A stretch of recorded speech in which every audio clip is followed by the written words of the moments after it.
Jennifer Truppa, welcome to the broadcast. Thank you, Ahmed. It's wonderful to be here. Such an honor. Thank you so Oh no, much. no, the honor is all mine. I didn't realize that you were so connected to so everybody I talked to. They're like, yeah, I know Jennifer. Like Linda Coleman, Elisa Artman, hmm Ryan hmm Elza, Michelle Norris. They're like, I know she is. hmm So the honor is all mine for sure. Um, I am a novice for sure, but I don't know, 2 or 3 years in the space. So I'm learning so much from people like yourself who know what they're talking about, right? And so I'm looking forward to this conversation. So you were just telling me about the talk you're gonna give coming up in a conference in Anaheim. So I'm gonna Yes, latch on to that one because it sounds interesting. Because the notion of health is not just medicine, right? It's about correct. many, many, many things, right? And Correct. housing is so crucial because it's such a foundation for so many things. So tell me about what are you going to talk about there? My presentation is about the intersection of health and housing and how programs are able to enhance uh, when someone is living in affordable housing, how attending programs enhances their health and their socialization and their engagement. And so it's very impactful to their overall health. So we'll be talking. I'm presenting with the president of Embrace Living, and that is Ralph Gaines. And so the two of us will be doing that presentation in Anaheim at the International Council on Active Aging, October 13th through the 15th, Anaheim. Be there or be square, right? Be there. Yes, Wonderful. In terms of because again, obvious things you don't think about until you start thinking about them, right? Because if you don't have stable housing, the consequences are enormous. No matter what age you are, if you're looking for a job, you don't have a, you know, or just being able to know have a home, right? So just tell me a little bit more about that connection between housing and health. Health being able to do what? Be able to take your medicine, being able to walk, being able to, not be stressed out. Tell me more. yeah, I'm happy to. Our model at Embrace Living really looks at the dimensions of wellness, and it does piggyback off of SAMHSA's model of the dimensions of wellness.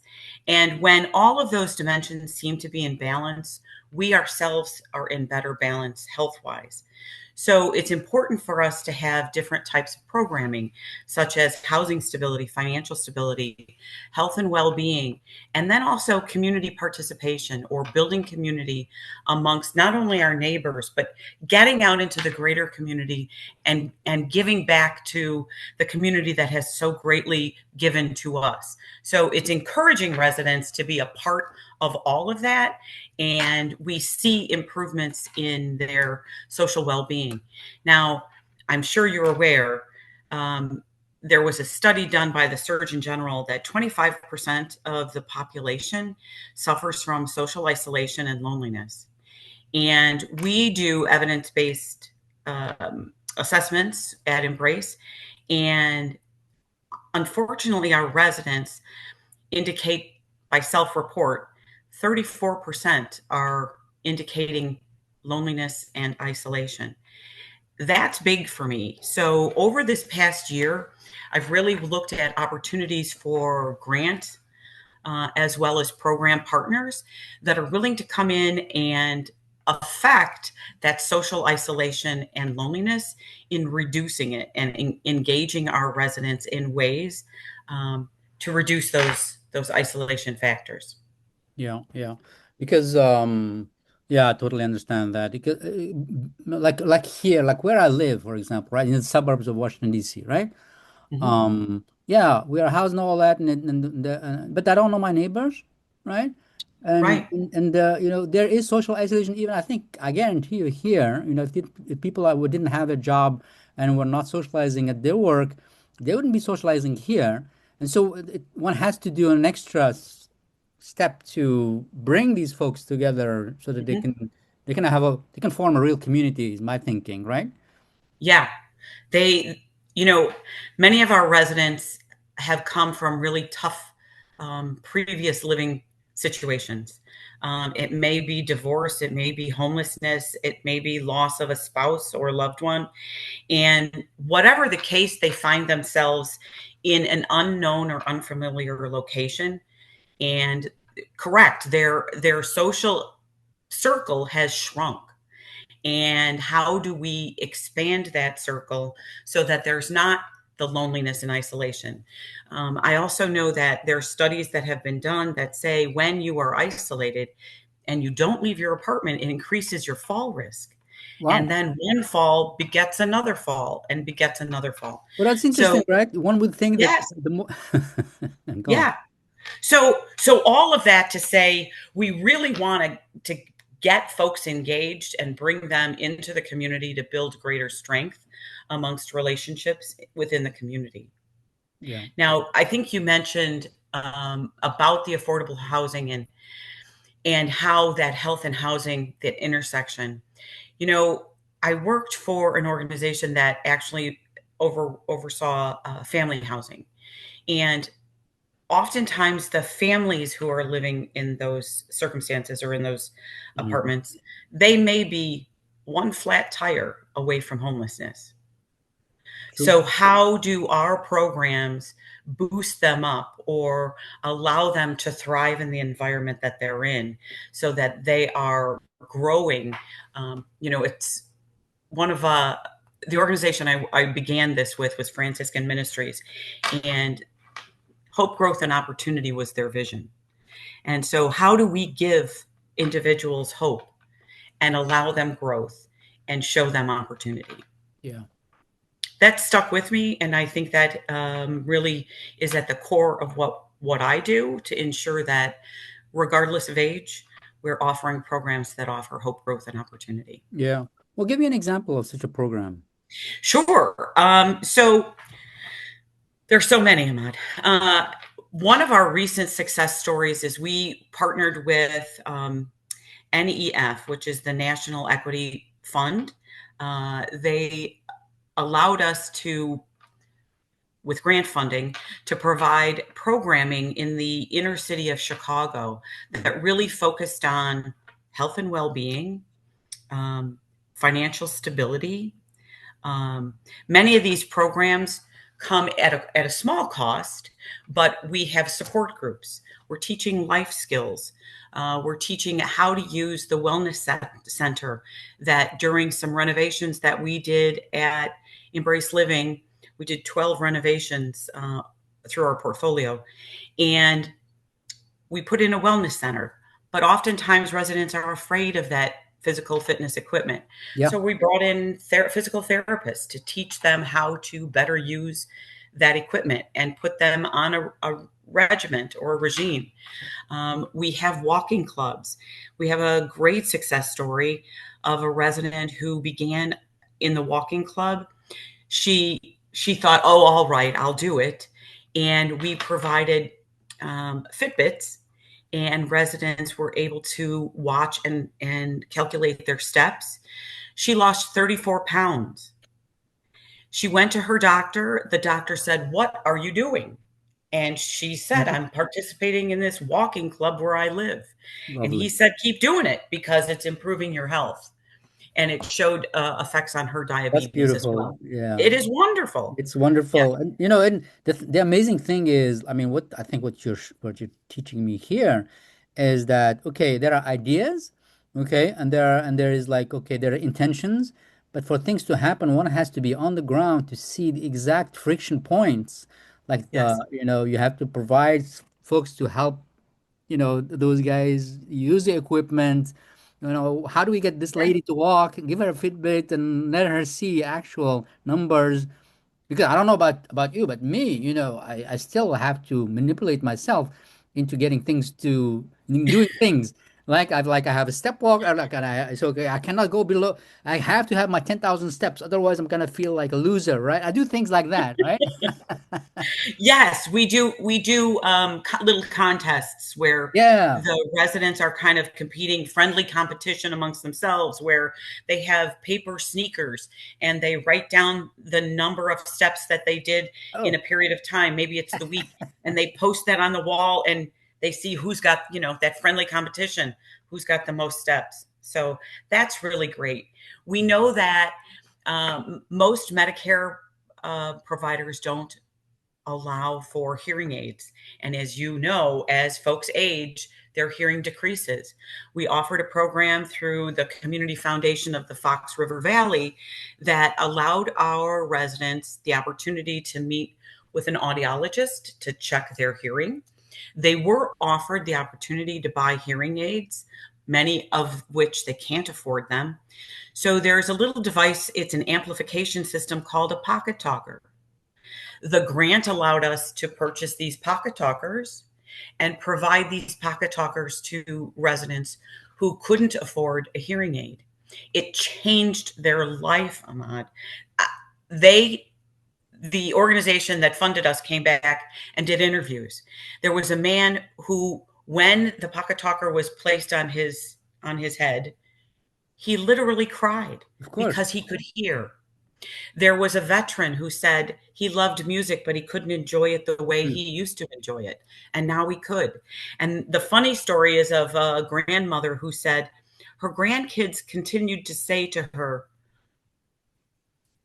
"Why do you keep asking us what?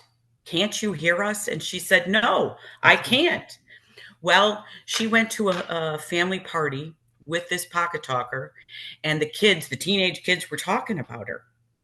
And she's kind of chimed in and said, I can hear you, which, they turned and looked at her as though, what happened? How Well, that come? changes the whole game. It changes the game. Right now I can hear everything. And then there was a really heartwarming story of a woman who she attended her church service, and she always had to sit in the front row, and still Mm. she had trouble hearing. um, Now she could go and sit anywhere in the church and hear. And she was just so happy that this now allowed her more benefit. It reduces our lease violations as well, because Mm. we keep the sound on the television down, or the baseball game on a radio. We are able to turn that down because with this amplification system, they don't need the loud sound that might interfere or bother others. Wow, wow. I mean, that's amazing what you just told me. How the ripple effect, right? Sure. Not only in terms of their happiness and quality of life, but also, like you just said, which is amazing, right?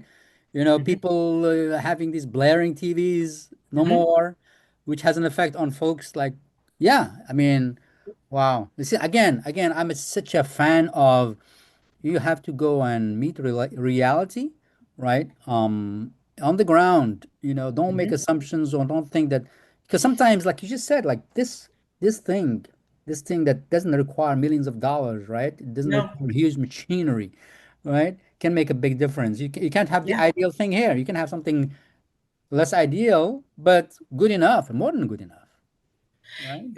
What I have found is creativity. They always say, stay curious, right? Stay curious. Like curious, yeah. And when a problem is presented, I think for me, I had a coordinator who said, "Do you ever sleep?"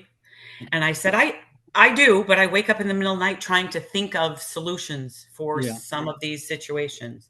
So if it helps somebody else, it makes me feel better. And Well, there's the thing is that what's interesting is technology now. There are all kinds of new technologies. Mhm, And then somebody like yourself who is not technology phobic, right? mhm. You can say, okay, like you said, which is fun, right? And it's just satisfying to be able to say, I'm going to solve a real problem, Yes. a real Yes, problem. one area that I'm hoping to expand on is virtual reality. Yep. Um, with those headsets, the opportunity to bring foreign countries. We have 33% of our residents are from other countries Yeah. and are not native to the United States. And so that opportunity to travel to their homeland, Wow. or even for folks who may not be any able to travel any longer, the opportunity to experience Ireland or France, go to the Eiffel Tower Yeah, you virtually. can be in Paris, and it's amazing what they have today. Like Right. it's even better. I went to the Eiffel Tower a couple of times, and I did the VR. I enjoyed the VR more because it's less of a head. And seriously, it's less of a Yeah. headache. You don't have the Mhm. wind and all kinds of, and Mhm. basically you're seeing it for real. I mean, to be honest, Yes. with it's Yes. there, and you get the high that you would get from seeing it for real. And so, yeah, I mean, the technology is there, and I think it requires people like yourself who are not afraid, right? To connect the dots, to spot the dots and then connect them, right? So Yes. tell me another example. I am so excited about hearing. Yeah. So, anybody that's watching this podcast, please, if you have a connection, here's one thing that I am looking to implement.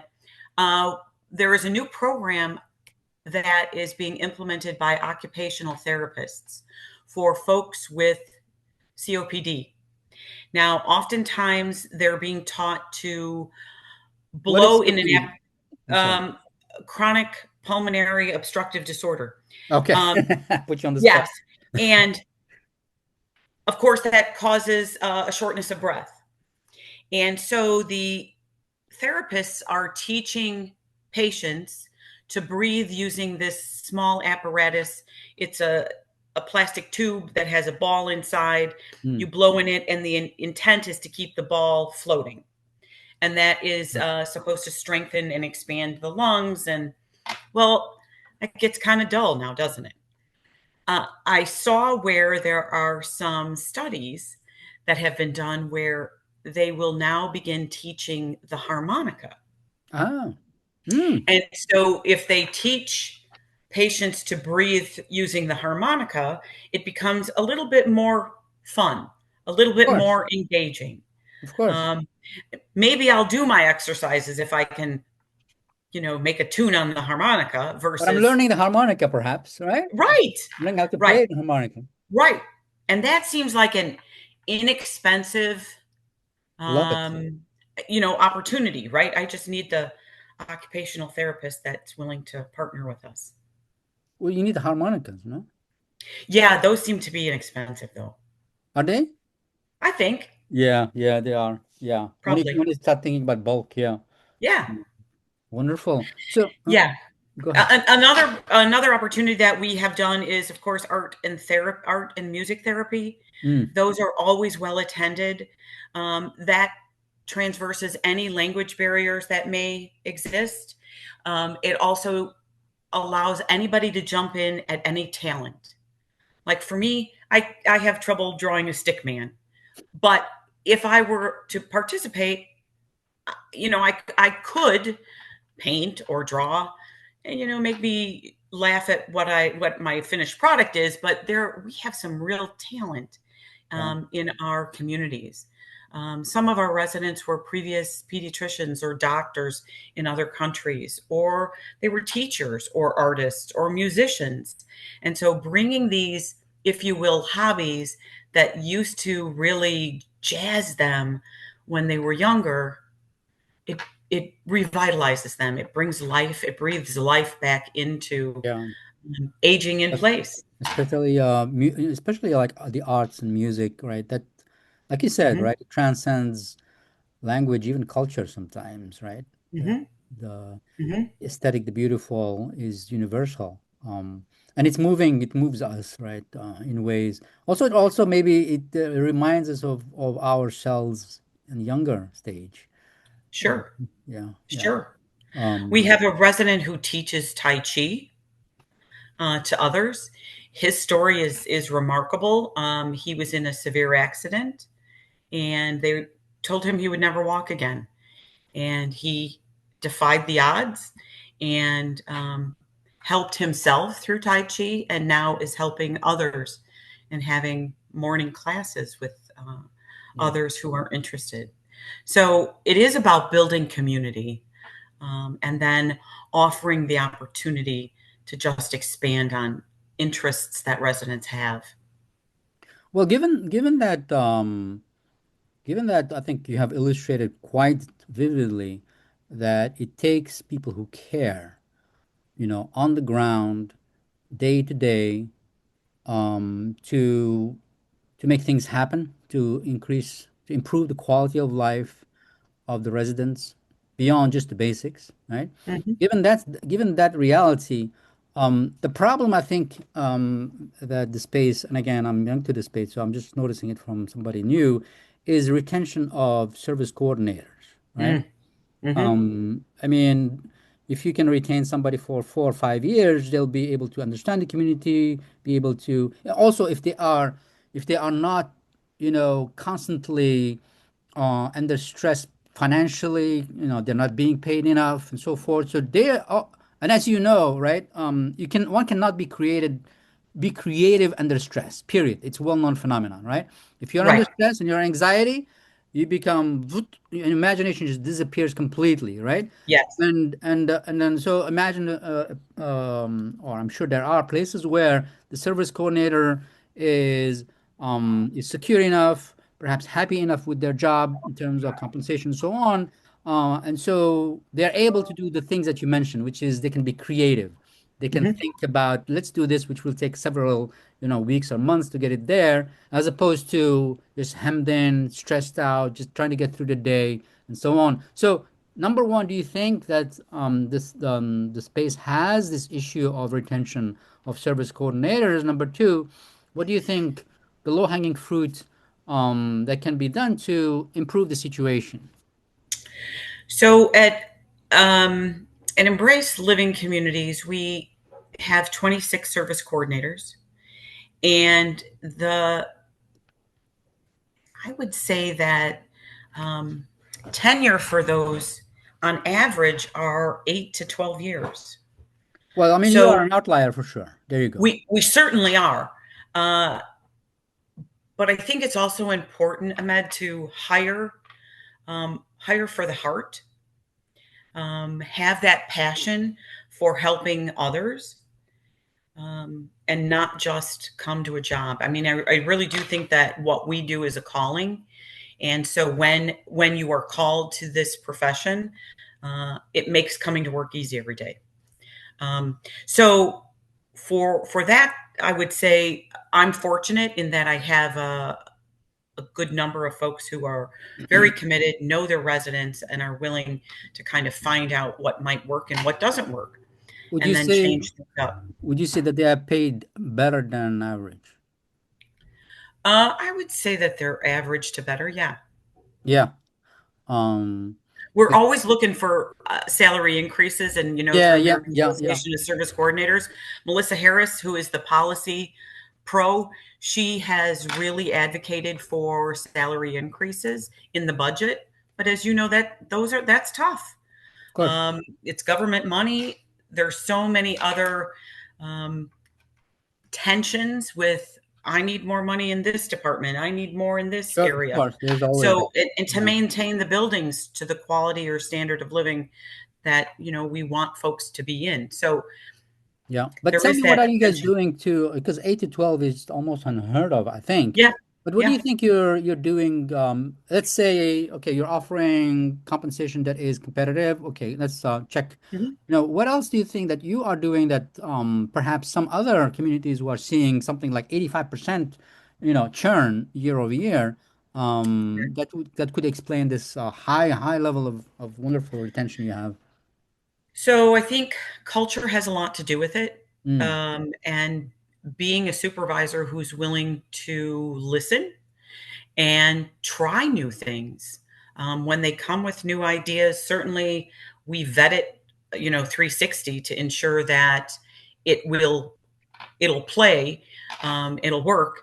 But giving folks the ability to kind of think out of the box and try new things. Um, and I think the culture at Embrace is very good. I think this is our 8th year in a row. We are the employer of choice or workplace Well, there you of go. choice.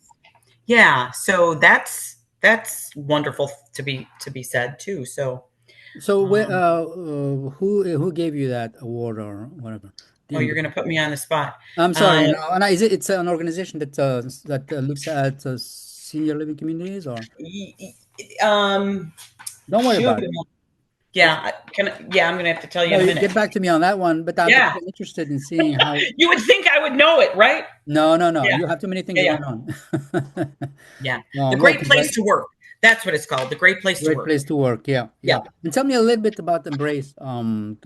Just tell me more about the place where you're working at, Embrace Living. Yeah, of course. So Embrace Living serves 29 communities, which is about 2,100 residents that we are privileged to serve. They are older adults and persons with disabilities. Our communities are located in Illinois, Missouri, and Florida. We're always looking to expand Yeah. and grow our footprint and portfolio to serve more people. We recognize that there's a housing shortage, affordable housing shortage, and the average wait list for us is 2 to 5 years. Mm, Depends on the community, but 2 to 5 years—that's a long time to wait it is. um, for housing. And where do you go before that? So there's definitely a vital need for more affordable housing. So we need more of it. And Embrace would like to acquire more of it. Wonderful. Well, you see, Jennifer, it has gone by fast. It sure has. All right. It sure has. It was a pleasure having you on the podcast. This will go out in a week or so, so I'll make sure to let you know. And then if you have any links you want me to include, I'll obviously include Embrace Living, and also the award. I'm gonna point to it right in the notes, the show notes. But it was a Mhm. pleasure having you. It was my pleasure, Ahmed. Thank you so It much. was a pleasure to be with you, and Wonderful. thanks for the opportunity. You bet. You bet. Thank you so much. Okay. We'll talk soon. Absolutely. Okay. Bye bye.